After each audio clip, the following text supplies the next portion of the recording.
Sa ngalan ng Ama, ng Anak at ng Espiritu Santo. Amen. Sumainyo ang Panginoon. At sumairi. Mga kapatid, hilingin natin ang kapatawaran ng ating mga kasalanan upang tayo maging marapat na ipagdiwang ang banal na misang ito para sa ating kaligtasan.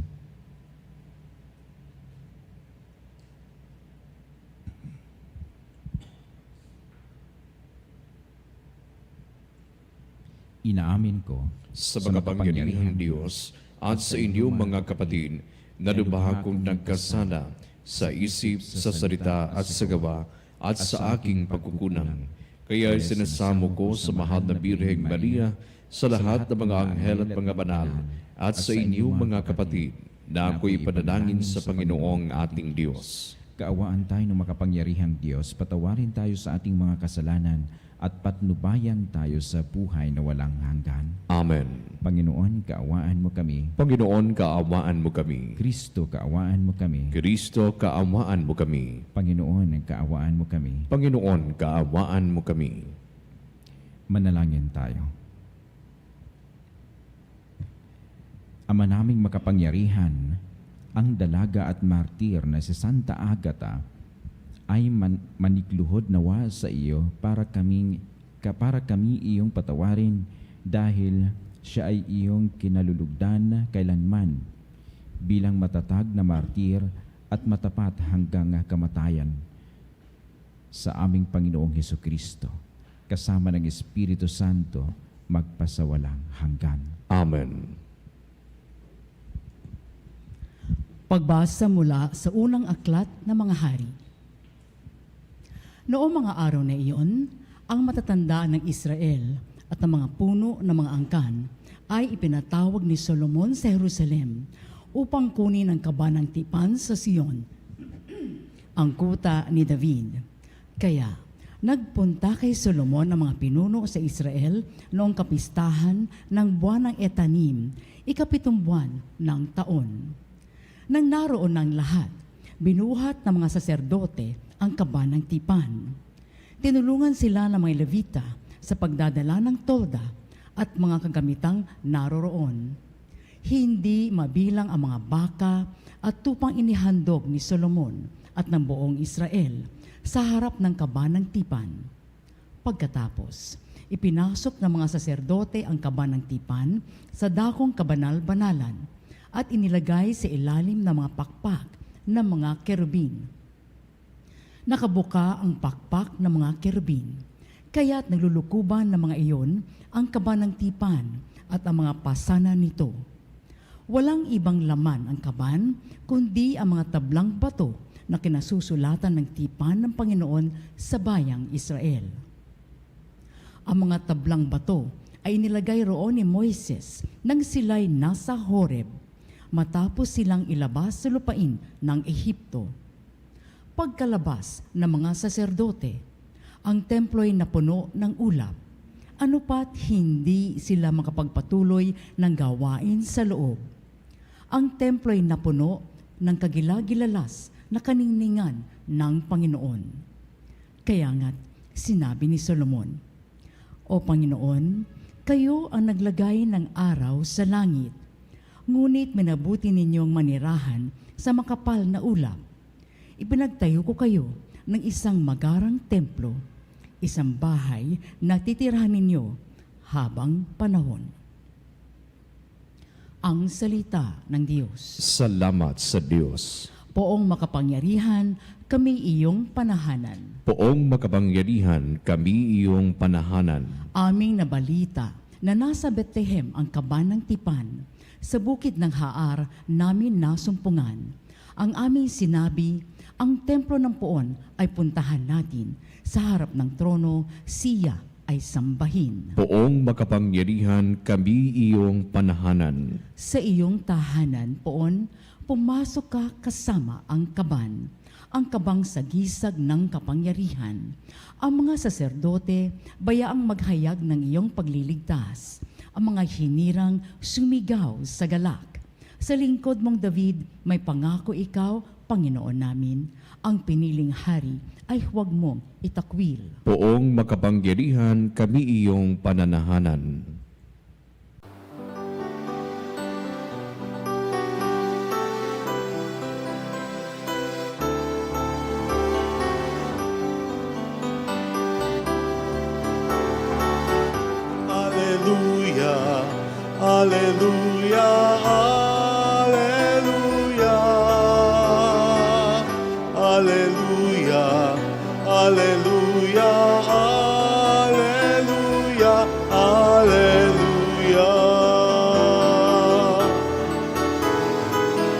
Alleluia, Alleluia, Alleluia. Alleluia, Alleluia, Alleluia, Alleluia.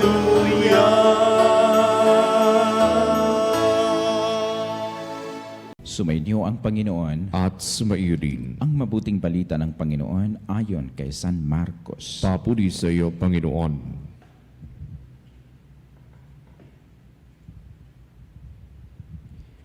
Noong panahong iyon, sina Jesus at ang kanyang mga alagad ay tumawid ng lawa at pagdating sa Genesaret ay isinadsad nila ang bangka.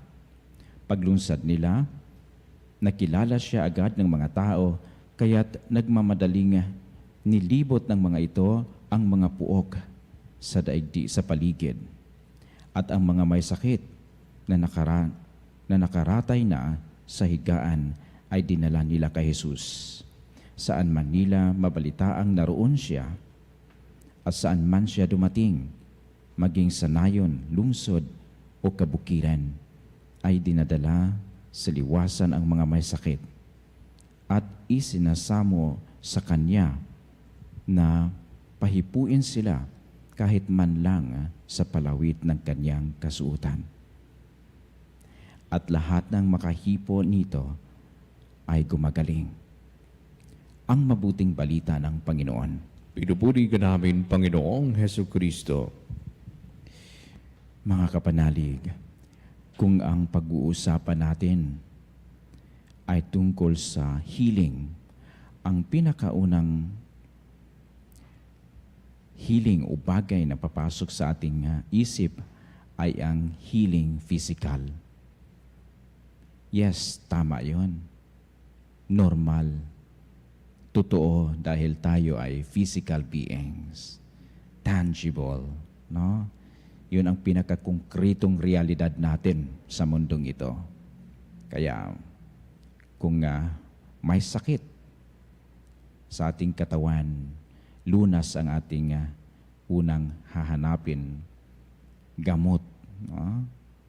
Pero yung unang bagay na yan na papasok sa ating isip, yung physical healing, yun ay hindi ang pinaka-importante. Dahil ang pinaka-importante ay yung tinatawag nating healing spiritual. Spiritual healing. Ibig sabihin, knowledge of God's love, knowledge of God's compassion, mercy, in the name of Jesus. Kaya, since ito ang pinaka-importante, ito ang hamon ng Bible. Seek first the kingdom of heaven, and all the rest will just follow. So ito na, sa ating gospel, ang pinaka-challenge is to encounter Jesus, to welcome Jesus sa ating buhay. Tingnan natin may mga gumagaling. Yes, it's because na-encounter nila si Jesus. Sino yung nahipo ni Jesus o sino yung nakahawak ng kaniyang palawit. Ang palawit ng kaniyang kasuotan ay gumagaling. So ibig sabihin, ang pinakaunang, pinaka-importante is to have the knowledge of God's presence and to have the knowledge of His love in the person of Jesus. So ito lamang, napakasimple. Kung wala si Kristo sa ating buhay, kahit anong gagawin natin, kahit sino pa yung pinakamagaling doktor sa buong mundo, kahit ang ating yaman o kayamanan sa mundong ito, hindi makapagbigay ng kumpletong healing sa ating sickness. For there is no such thing as physical healing kung wala ang spiritual healing. Therefore, the challenge is, stay there kung nasaan si Kristo. Daraan siya, darating siya, maghintay ka lang. Pag nakita mo siya, sundan mo na siya. The company of Jesus is all about healing. And healing is all about good health, perfect health. And health is all about salus.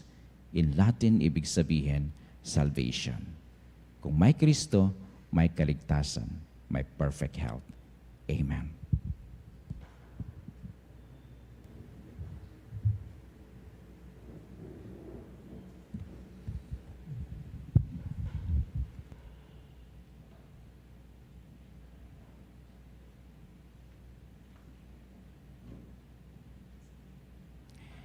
Manalangin tayo sa Ama na nagnanais na gumaling ang lahat. Hindi niya itinataboy ang sinumang nangangailangang dumudulog sa Kanya. Banal na tagapagpagaling, mahabag kayo sa lahat. Banal na tagapagpagaling, mahabag kayo sa lahat. Bilang simbahan, naway huwag nating isarado ang ating mga puso sa pangangailangan ng ating kapwa. Bagkus ibahagi natin ang pag-ibig ng Diyos sa kanino man. Manalangin tayo sa Panginoon. Banal na tagapagpagaling, mahabag kayo sa lahat. Tayong lahat, naway kumilos para sa katarungan at para sa dangal ng tao, lalo na sa mga taong hindi binibigyang pansin ng lipunan, kasama na ang mga mahihina at mga dukha. Manalangin tayo sa Panginoon. Banal na tagapagpagaling, mahabag kayo sa lahat. Ang ating komunidad, naway maging matulungin at maitaas ang bawat isa na mayroong pag-ibig at malasakit, tulad na ipinakita sa atin ng Panginoon. Manalangin tayo sa Panginoon. Banal na tagapagpagaling, mahabag kayo sa lahat. Ang mga may sakit sa isip, katawan at diwa, naway makatagpo ng ganap na kagalingan. Manalangin tayo sa Panginoon. Banal na tagapagpagaling, mahabag kayo sa lahat. Ang mga tapat na yumao, naway tumanggap ng walang hanggang kapayapaan. Manalangin tayo sa Panginoon. Banal na tagapagpagaling, mahabag kayo sa lahat. Makapangyarihang Ama, pakinggan mo ang aming mga panalangin at ang aming mga puso at gawin mo kaming laging handa upang tanggapin at mahalin ang nangangailangan naming mga kapatid sa ngalan ni Kristong aming Panginoon. Amen. Ang himig mo ang awit ko, lahat ng ito'y nagmula sa iyo. Muling ihahandog sa'yo, buong puso kong inaalay sa'yo. O Diyos, O Panginoon, lahat ay biyayang aming inampon, aming buhay at kakayahan. Ito'y para lamang sa iyong kalwalhatian.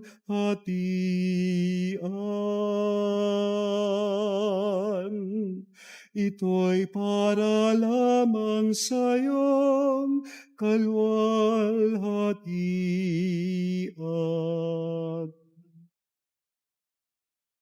Manalangin kayo mga kapatid upang paghahain natin ng kalugdan ng Diyos Amang makapangyarihan. Tanggapin nawaan ng Panginoon itong paghahain sa iyong mga kamay, sa kapulihan niya at karangalan, sa ating kapakinabangan at sa buong sambaginan niyang banal. Ama naming lumikha, pakabanalin mo at basbasan ang mga alay na nakahanda upang paalabin nito ang aming diwa sa ninggas ng pag-ibig mo na nagdulot ng tagumpay sa pagpapakasakit ni Santa Agata sa pamamagitan ni Jesucristo kasama ng Espiritu Santo magpasawalang hanggan. Amen. Sumainyo ang Panginoon. At sumaiyo rin. Itaas sa Diyos ang inyong puso at diwa. Itinaas na namin sa Panginoon. Pasalamatan natin ang Panginoong ating Diyos. Marapat na siya ay pasalamatan. Ama naming makapangyarihan, tunay ngang marapat na ikaw ay aming pasalamatan. Ngayong aming kagalakan na si Santa Agata ay parangalan.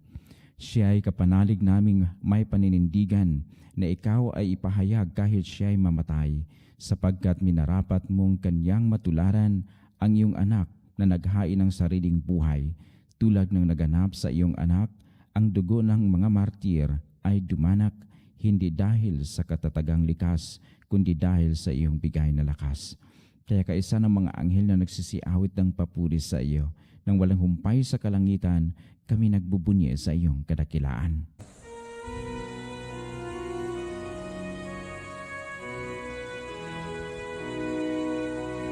Santo, Santo, Santo, Panginoong Diyos ng mga hukbo, napupuno ang langit at lupa ng kadakilan mo. Hosana, Hosana sa kaitaasan, pinagpalang na paririto sa ngalan ng Panginoon. Hosana, Hosana sa kaitaasan.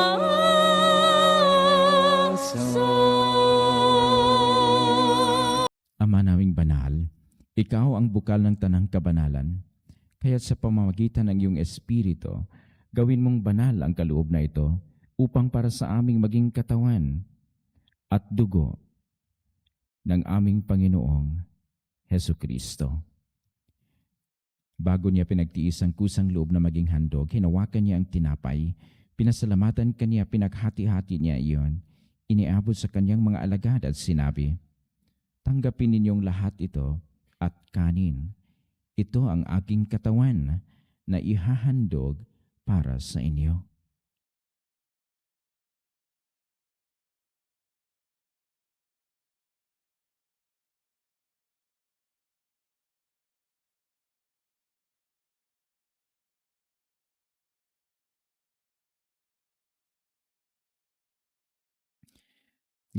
Gayon din naman, nang matapos ang hapunan, hinawakan niya ang kalis. Muli kanyang pinasalamatan, iniabot niya ang kalis sa kanyang mga alagad at sinabi, "Tanggapin ninyong lahat ito at inumin. Ito ang kalis ng aking dugo, ng bago at walang hanggang tipan. Ang aking dugo na ibubuhos para sa inyo at para sa lahat sa ikapagpapatawad ng mga kasalanan. Gawin ninyo ito sa pag-alala sa akin."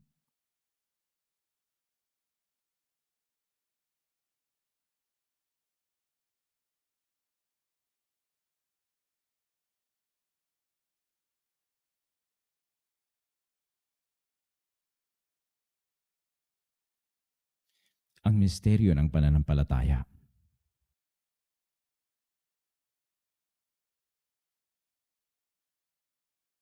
Ang kamatayan mo, Panginoon, aming ipinahayag. Ang muli mong pagkabuhay ay ipinagdiriwang hanggang sa iyong pagbabalik. Hanggang sa iyong pagbabalik.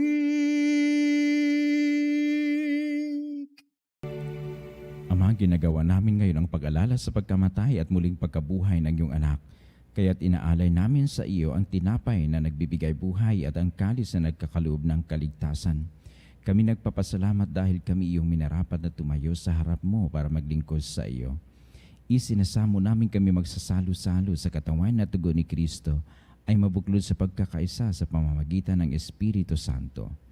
Alalahanin mo rin mga kapatid naming nahimlay ng may pag-asang sila'y muling mabubuhay. Gayon din ang lahat ng mga pumanaw. Kaawaan mo sila at patuluyan sa iyong kaliwanagan.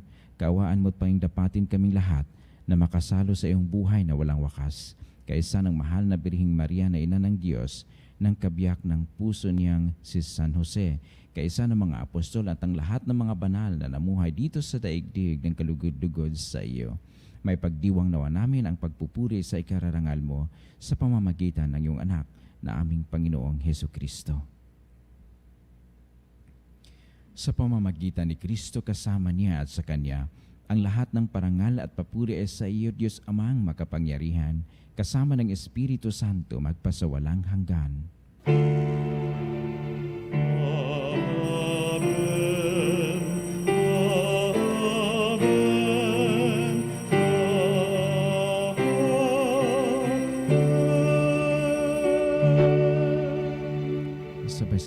Dasalin ng Ama namin ang ating Panginoong Heso Kristo.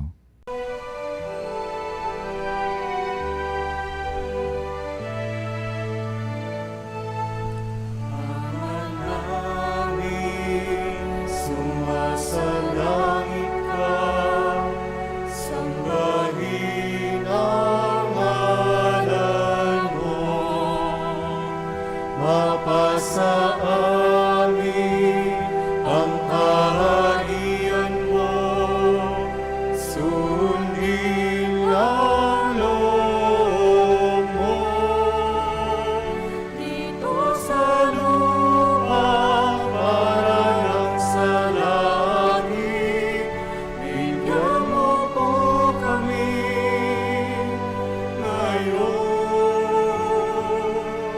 ng aming kakanin sa araw-araw at paglawarin mo kami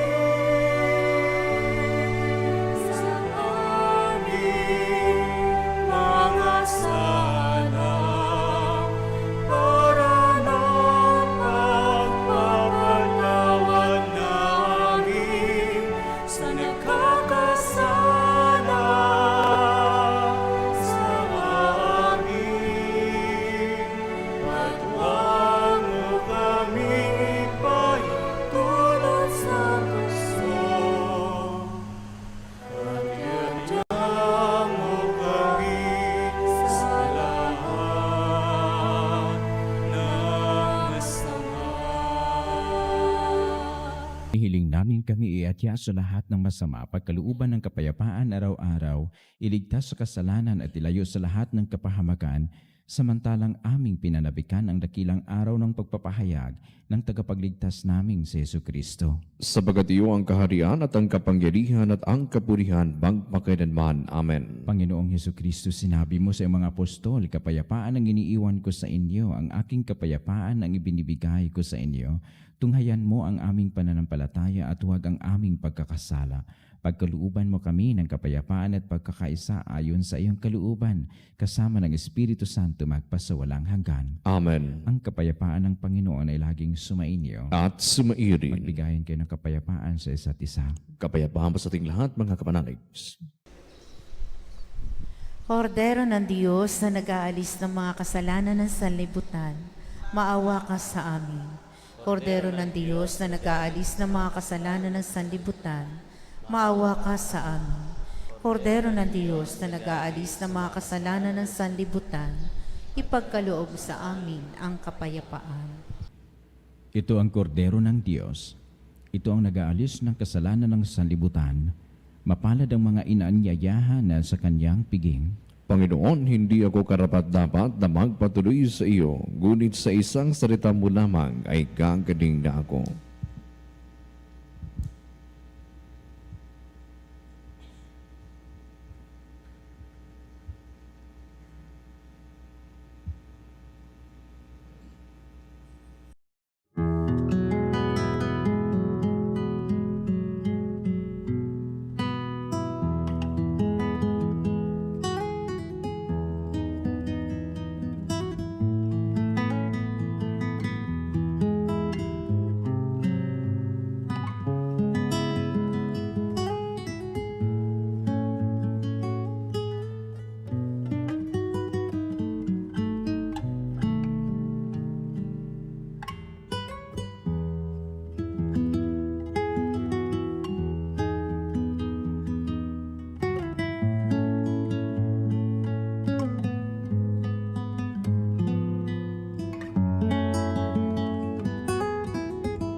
Manalangin tayo.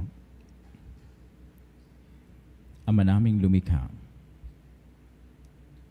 Ama naming mapagmahal, ang tinanggap naming banal na pagkikinabang ay makapagdulot nawa sa amin ng katatagan na nagkaloob ng katapatan sa paglilingkod at tagumpay sa pagtitiis ng pagsubok sa iyong martir na si Santa Agata.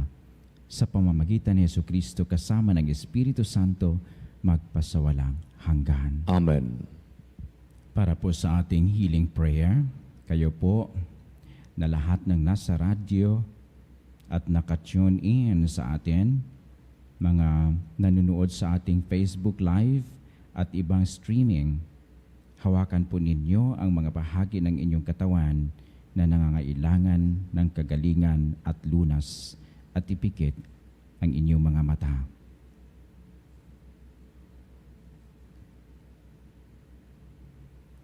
Diyos Ama sa langit, ako ay dumudulog sa iyo ngayon sa isang panahong kailangan kita sa pamamagitan ng iyong kapangyarihang nilikha mo ako.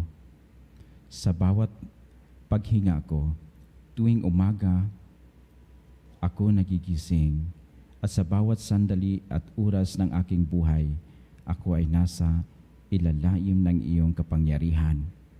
Sa pamamagitan ng kapangyarihan ding ito, Ama, hinihiling ko na hipuin mo ako ngayon sapagkat kung ako ay iyong nilikha mula sa kawalan, nakatitiyak ako na lilikhain mo akong muli. Puspusin mo ako ng iyong banal na espiritu upang sa pamamagitan niyo ako ay gumaling. Tanggapin mo ang lahat ng bagay na hindi narap, tangkalin mo ang lahat ng bagay na hindi narapat mapasa akin. Hilumin mo ang aking pagiging sugatan. Durugin mo at tunawin na ang anumang bagay na walang pakinabang sa aking katawan. Buksan mo ang aking mga baradong ugat at muli mong ayusin ang mga nasirang bahagi nito na nagpapahinto ng malayang pagdaloy ng aking dugo. Tanggalin mo ang lahat ng pamamaga sa aking katawan at ang lahat ng impeksyon. Hayaan mong dumaloy sa aking buong katawan ang init ng iyong pagpagaling na pagmamahal. Palusugin mo ang lahat ng bahagi ng aking katawan upang magamit ko ang mga ito na naaayon sa iyong pagkakalikha. At sa lahat ng mga ito, Ama, ibalik mo ang aking kalusugan ng aking kaluluwa, puso at isipan, nang sa gayon ay mapaglingkuran kita ng buong buhay. Hinihiling ko ito sa pamamagitan ng mahal na Birheng Maria, Birhen ng Veritas at tagapamagitan ng lahat ng biyaya at ni Kristong aming Panginoon. Amen. Aba, Ginoong Maria, napupuno ka ng grasya. Ang Panginoong Diyos ay sumasa iyo. Bukod kang pinagpala sa mga babaeng lahat, at pinagpala naman ang iyong anak na si Jesus. Santa Maria, Ina ng Diyos, ipanalangin mo kaming makasalanan, ngayon at kung kami mamamatay. Amen. Luwalhati sa Ama, sa Anak at sa Espiritu Santo. Kapara noong una, ngayon at magpa sa walang hanggan. Amen. Sumainyo ang Panginoon. At sumaiyo rin. Pagpalain kayo ng makapangyarihang Diyos, Ama at Anak at Espiritu Santo. Amen. Tapos na ang pagdiriwang, humayo kayo sa kapayapaan at pagmamahal ni Kristo. Salamat sa Diyos.